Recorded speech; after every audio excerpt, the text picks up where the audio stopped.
Boa tarde, pessoal. Estamos no horário. Vamos começar. Esse aqui dois motivos especiais, né, dele. Ele é o último do ano e ele é o número 99. Então, o próximo vai ser o centésimo, primeiro do ano que vem, então deve ser o centésimo Seminário de Coisas Legais. Hoje quem fala é o Lucas, também conhecido como 3G. Vai falar hoje sobre a instabilidade da geometria euclidiana. Vai lá. Muito bom. Então, uns anos atrás, no meu ano de bicho, eu acho, teve um colega que está presente aqui hoje, que me falou que geometrias que não eram euclidianas eram inúteis, certo? E isso, junto com novos conhecimentos, assim, me inspiraram em criar esse seminário que se trata sobre o quê? Pegar objetos que são da geometria euclidiana e estudar o conjunto desses objetos para a gente entender que a geometria desses cara, do conjunto dos objetos, não é euclidiana. Ou seja, se você tenta estudar conjuntos de objetos que são da geometria euclidiana, você precisa sair dela.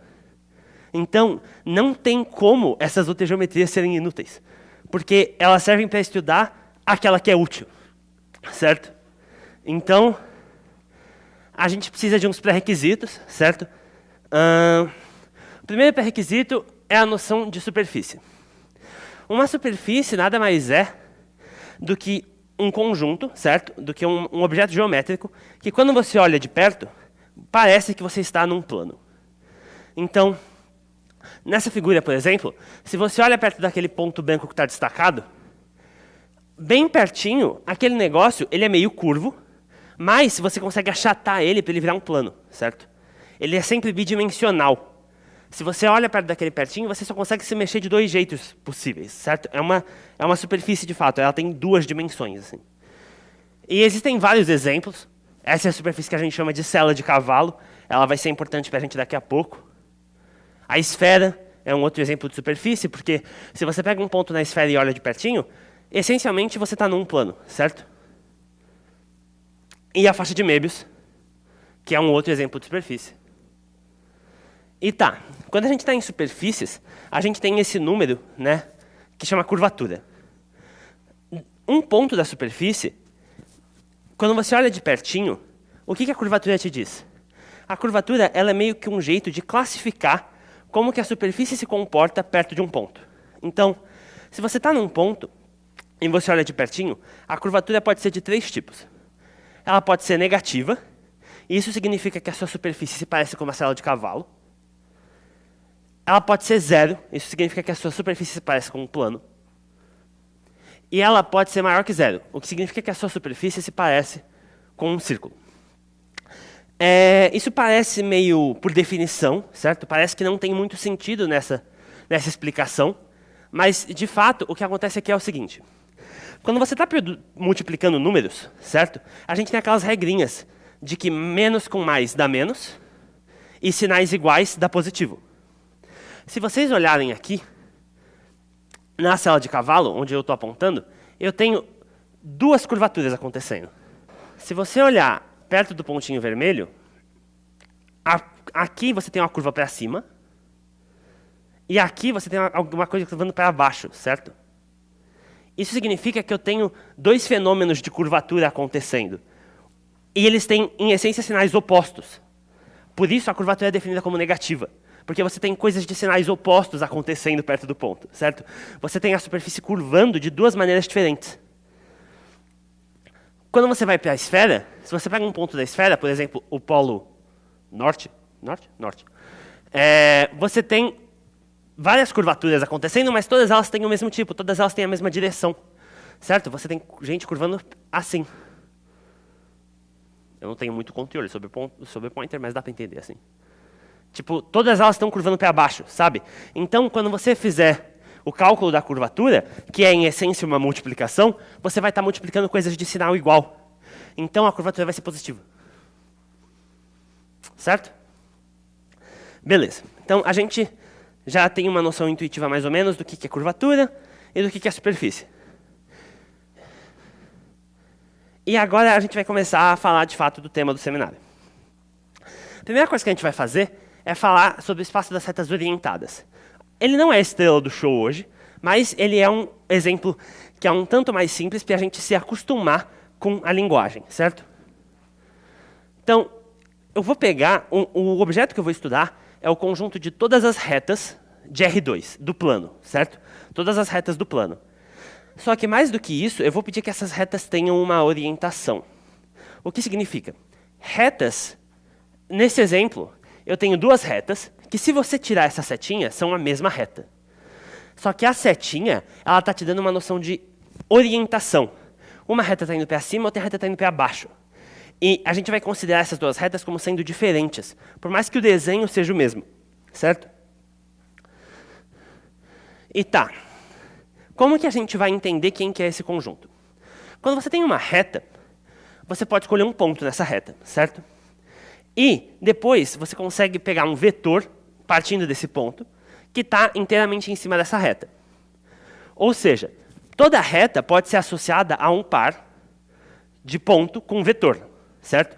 Um ponto na reta e um vetor com a mesma direção da reta. Reciprocamente, se você tem um ponto e um vetor partindo desse ponto, você consegue fazer a reta que sai desse ponto com aquela direção. Então, retas e pares de pontos e vetores são essencialmente a mesma coisa, certo? O problema com esse approach é que eu tenho algumas redundâncias. Por exemplo, como a gente está falando do caso orientado, esses caras são caras diferentes, certo? Porque essas retas são caras diferentes porque o vetor diretor está em direções opostas, certo? Só que essas retas não. Essas retas, elas têm a mesma orientação. O vetor é diferente. Então, eles são pares de ponto com vetor diferentes. Só que a reta é a mesma, porque é a mesma orientação e a mesma figura. Como que eu tiro essa redundância? Bom, perceba que tudo que eu fiz aqui foi escalonar o vetor, certo? Eu aumentei o vetor. Então, o que eu posso fazer é fixar o tamanho do vetor. Que é o que eu vou fazer, assumindo que todo vetor tem tamanho 1. Então, todos os meus vetores vão estar no círculo, certo? De raio 1. Agora, eu tenho outras redundâncias. Olhem aqui. Não dá para ver muito bem, porque o desenho é parecido, mas esse ponto é diferente desse ponto, certo? Ele está mais para baixo. Só que as retas são a mesma. Então, por mais que eu tenha fixado que os meus vetores têm tamanho 1, eu posso ter mais de um ponto dando a mesma reta. E agora eu preciso me livrar dessa redundância, certo? E como que eu faço isso? Eu pego pontos que estão na reta perpendicular ao vetor. Se eu pego pontos que estão na reta perpendicular ao vetor, as duas retas que passam por eles nunca são a mesma. Certo? Claro, desde que elas tenham essa direção V. Então, isso basta. Qualquer reta que tenha direção V vai interceptar o perpendicular. Então eu consigo um ponto. E para qualquer dois pontos, as retas são diferentes. Então eu me livrei da redundância, certo? Só que, então a gente tem essa correspondência entre retas e pares de vetores e pontos. Onde V é unitário, certo? Ele está no círculo de raio 1. E P é um ponto que está na reta perpendicular. Só que, olha que interessante. Então, eu tenho pontos no círculo, e para cada ponto, eu vou associar para cada vetor no círculo, eu vou associar um conjunto de pontos que é uma reta. Vamos supor que esse é o meu círculo. E agora, o que eu vou fazer é, em vez de eu pegar em cada ponto do círculo, em cada vetor unitário, e desenhar o espaço perpendicular desse jeito que eu estou desenhando, essa linha azul, eu vou pegar esse espaço e vou grudar ali no V de maneira vertical, certo? Eu vou imaginar agora que eu estou em R3, no espaço tridimensional, e aí, no lugar do vetor V, onde a setinha está apontando, eu vou grudar essa reta azul virada verticalmente. Se eu fizer isso com vários pontos, vai acabar, eu juro. Se eu fizer isso com todos os pontos, eu tenho um cilindro. Certo? Essa animação foi muito pesada. Então, em essência, o que eu acabei de mostrar para vocês é que o conjunto de todas as retas de todas as retas orientadas do plano é o cilindro. Eu tenho, para cada vetor do círculo, uma reta que representa todos os vetores perpendiculares, certo? E essa correspondência de pares me dá todas as retas orientadas. Agora, é interessante falar de uma coisa. Qual a curvatura do cilindro? Certo? O cilindro, muitas pessoas gostariam de dizer que a curvatura dele é positiva, porque ele curva, certo? E tipo, você não tem direções diferentes para onde ele está curvando. Ninguém está curvando para fora assim do cilindro. O problema é que se você pega perto de um ponto, você tem gente que não curva. Essas retas não são curvas, elas são retas, certo? Em cada ponto, você tem não só os círculos que compõem o cilindro, que são curvos de fato, tem curvatura positiva, você tem as retas que passam pelos pontos. E essas retas vão zerar a curvatura, porque as retas têm curvatura zero, certo? Então, eu meio que me contradisse aqui. Eu estou querendo mostrar para vocês que a geometria desses espaços não é euclidiana, mas eu acabei de afirmar para vocês que a curvatura desse negócio é zero, que é a mesma do plano euclidiano, certo? Isso não significa que a geometria deles é essencialmente a mesma, até porque globalmente esses espaços são diferentes. Mas ia ser interessante se eu tivesse um exemplo que a curvatura não é zero, certo? Um exemplo de curvatura, em particular, negativa. E é isso que a gente vai ver com o espaço dos triângulos, certo? De fato, eu não vou provar que a curvatura é negativa, mas acreditem em mim.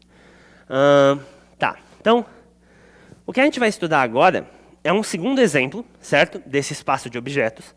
E agora a gente vai trabalhar com objetos mais complexos, que são os triângulos.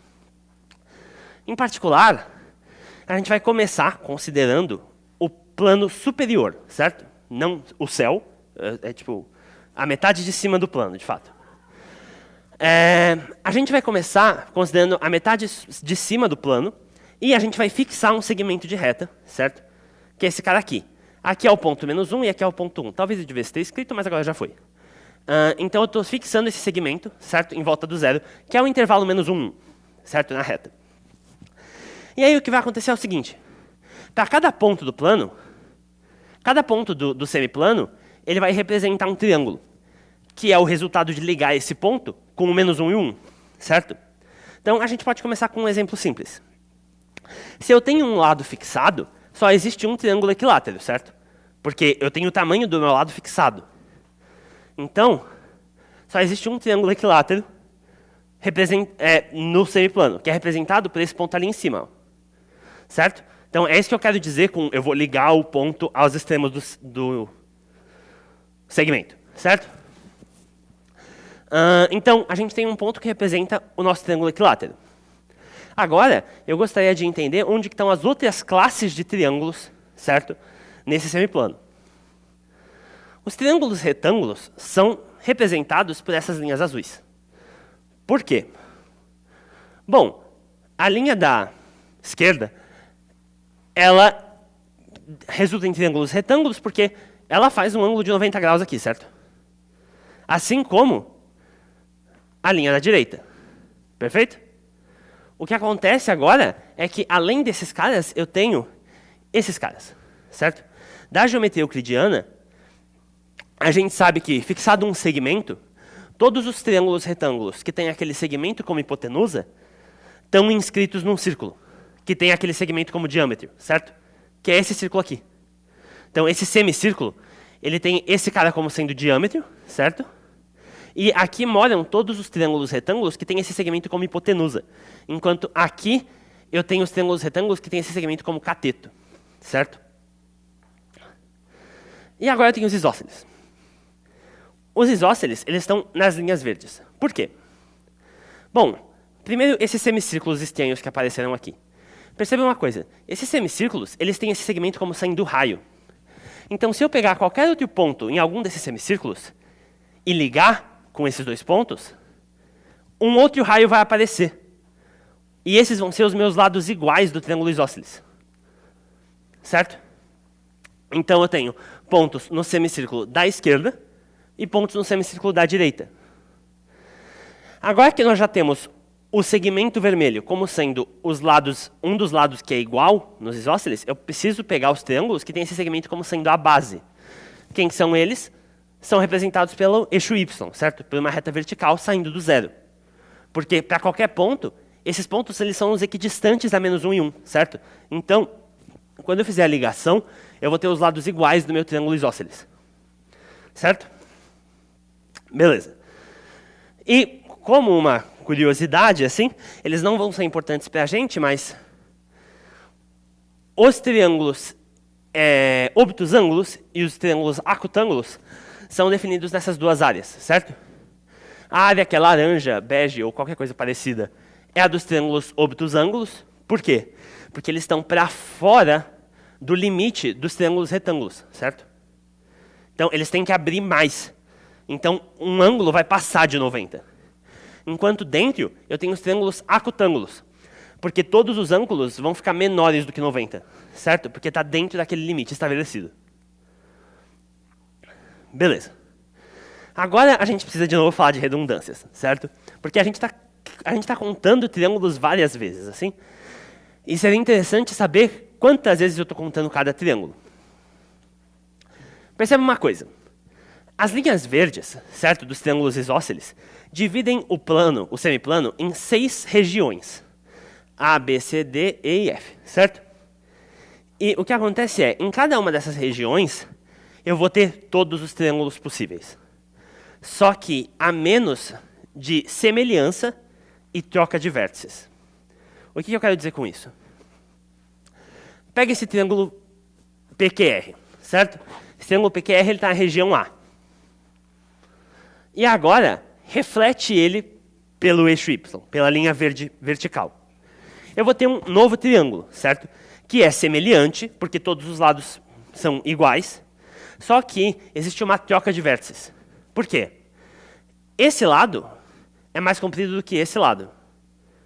Só que, olha que interessante, no triângulo da direita, o lado mais comprido está entre Q e R. E no triângulo da esquerda, o lado mais comprido está entre P e R. Então houve uma troca na nomenclatura dos vértices. Da mesma maneira, eu consigo cópias desses triângulos nas regiões C e D, certo? Eles estão menores, porque agora eles não são iguais ao triângulo original, mas eles ainda são semelhantes. Eles são o triângulo original escalado por um número, certo? E, de novo, eu vou ter uma troca de lados, porque agora o lado menor aqui, o menor lado de todos, que antes era o segmento vermelho, aqui está entre P e R e aqui está entre Q e R. Então eu de novo tive uma troca. E o último caso, eu de novo vou ter uma troca. Porque agora, o lado maior do triângulo, o maior lado possível do triângulo é o segmento, certo? E aqui eu tenho uma troca, porque aqui o lado menor está entre P e R e aqui está entre Q e R, certo? Então, de fato, eu tenho todos os possíveis triângulos resultados de semelhança e troca de vértices. São 6 triângulos porque eu estou permutando 3 vértices, certo? O número de permutações de 3 elementos é 6, então só tem 6 triângulos. E aqui estão todos eles, certo? Eu fixei um triângulo e aqui estão todos eles. Uma coisa interessante. Percebam que se eu pego o triângulo equilátero e fico tentando achar essas semelhanças, deixa eu pegar a foto do triângulo equilátero. Ah, aqui tá bom. Se eu pego o triângulo equilátero, que é representado por esse ponto vermelho, e tento achar semelhanças, não tem mais ninguém, certo?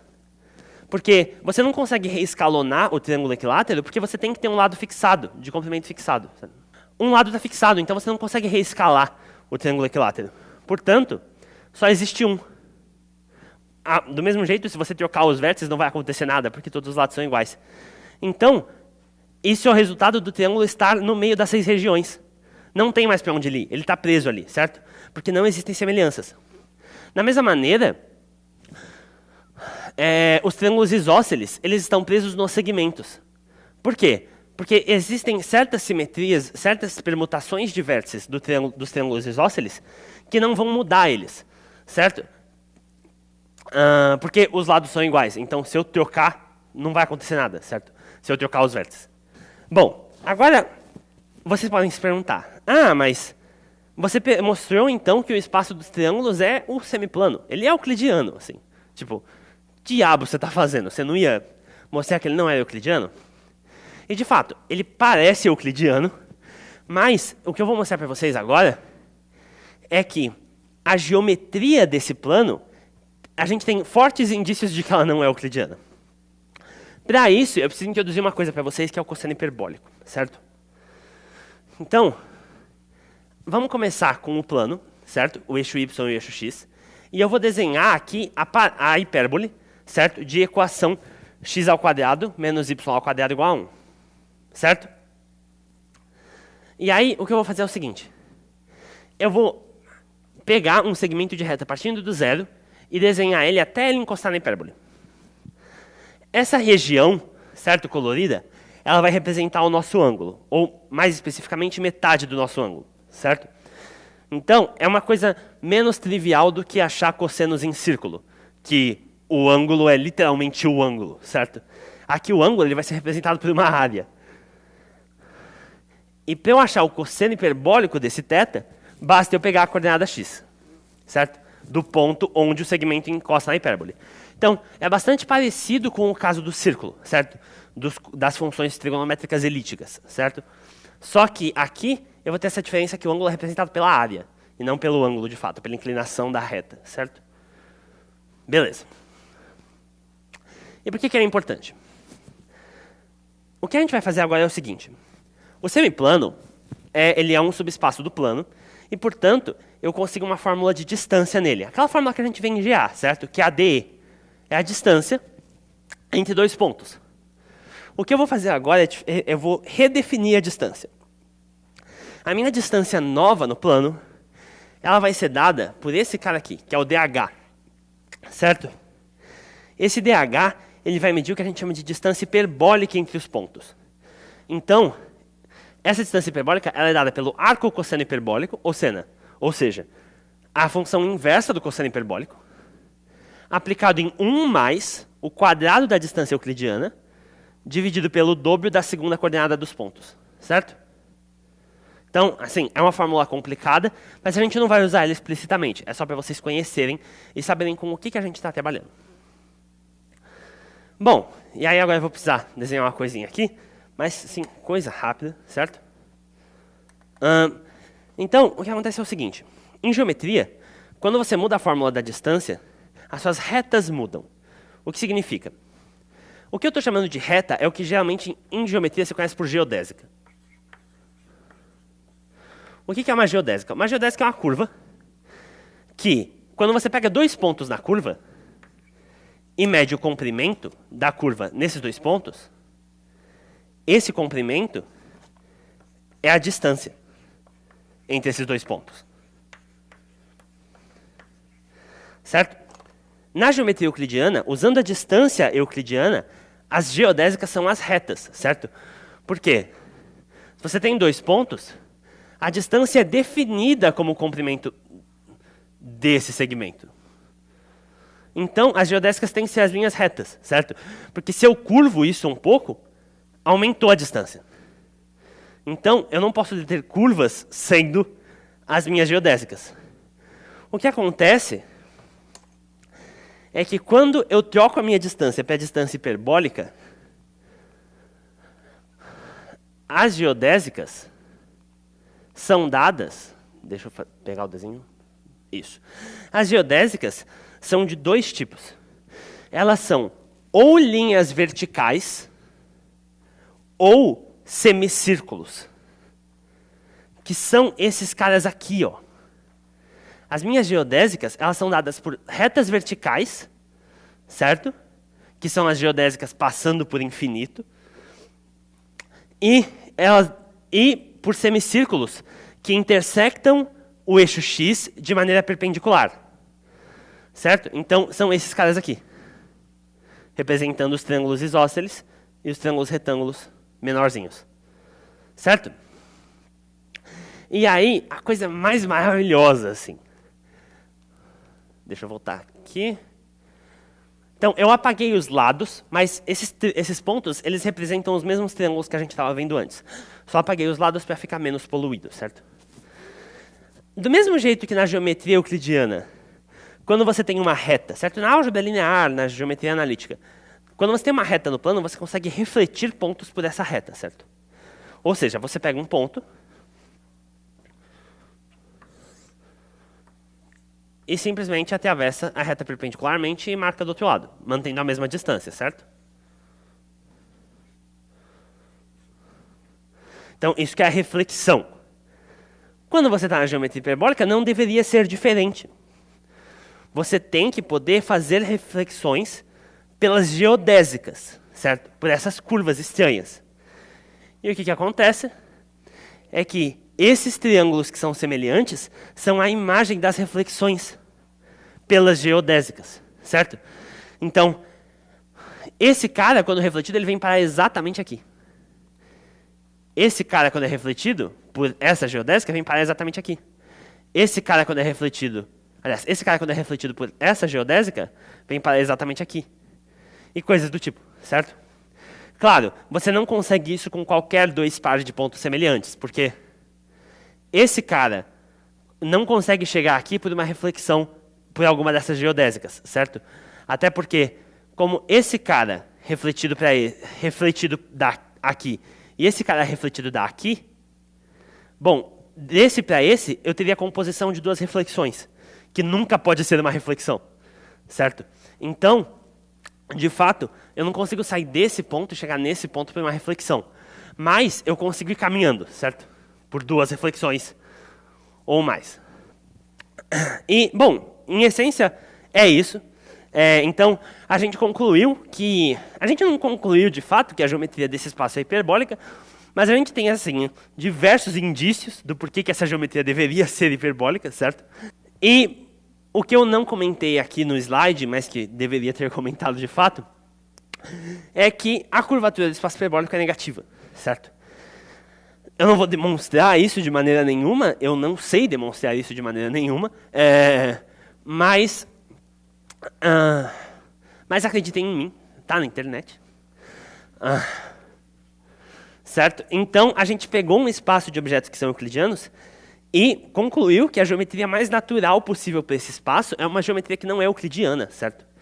É uma geometria que é hiperbólica. E, bom, é isso, assim. Esse é meu objetivo de fato, certo? Mostrar que a geometria de espaços de objetos euclidianos seria mais naturalmente possível explicada por coisas não euclidianas, assim. E, bom, esse assunto é um assunto que é, assim, tanto complicado, certo? E vocês devem imaginar, assim, que eu li vários livros, assim, para aprender o assunto, mas, de fato, eu não li livro nenhum, certo? Esse assunto eu aprendi com duas pessoas, assim, que são a minha referência. Não tem livros, assim. Essas duas pessoas me ensinaram o que eu aprendi aqui hoje, então eu acho que seria justo homenagear elas aqui, assim. E, bom,